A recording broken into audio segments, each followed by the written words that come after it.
Ladies and gentlemen, you asked for it, so you're getting it. This is the full story of WD-40. If you like this format and this type of video, leave a comment below. I've got a bunch of other stories I'd love to share with you guys.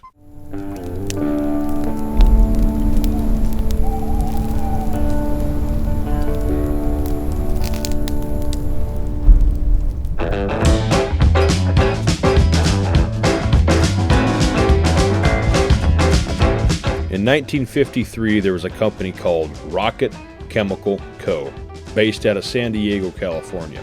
And what they were attempting to do is create a water-displacing solvent. That's what WD stands for.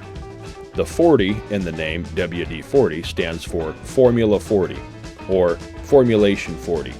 But what may surprise you is the reason that they were even trying to produce this stuff in the first place. Convair, which is an aerospace contractor, subcontracted out the job to this company called Rocket Chemical Co. to create a coating or an oil, a petroleum-based solvent to protect the outer skin of the Atlas missile. Now, the outer skin of the Atlas missile was prone to rust and corrosion, similar to what you would see on the undercarriage of a car that's on the coast. But this was a big deal. This was a problem because there was a fuel bladder inside, and that outer skin acted as a protective wall. You're going to need to find some way to keep it from corroding, which is what WD-40 was designed to do. In fact, this entire company, Rocket Chemical Co., was based around the idea of creating this coating. That's the reason that WD-40 was first developed. A few years down the road, Norm Larsen, the president of the company, had the idea to try to commercialize on the consumer side of things. A few of the employees had taken it home and used it for stuff like squeaky doors and trying to protect stuff against corrosion. And he said to himself, well, why not sell this to the public? Well, they did just that. In 1960, the company doubled almost in size to, you guessed it, 7 people. Wasn't very big, but it was starting to catch on. And the way they got the word out is they were going around and selling this stuff out of the trunks of their cars at sporting goods stores and hardware stores. In 1961, their first big shipment went out. A whole truckload went out for hurricane relief. They were using it to protect against the saltwater corrosion, a really good practical application of the product. In 1968, Goodwill kits that had WD-40 in them were sent over to Vietnam to help soldiers keep the corrosion down on their guns. And in 1969, the company, Rocket Chemical Co., was renamed WD-40 after the only product they had at the time. Fast forward through the 70s and the 80s, they sold lots of stuff, made lots of money, but in 1999, they bought up the Lava brand. Remember that Lava brand soap from Block Drug Company?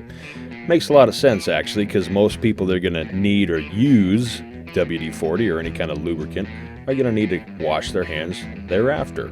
They also make 3-in-1. And again, in 1999, they added a telescoping little flexible nozzle to it, which at the time was pretty cool. In 2002, they bought up the Heartland Corporation, and they started producing Spot Shot carpet stain remover, which, believe it or not, yes, that is a WD-40 company product, or at least it's owned by them.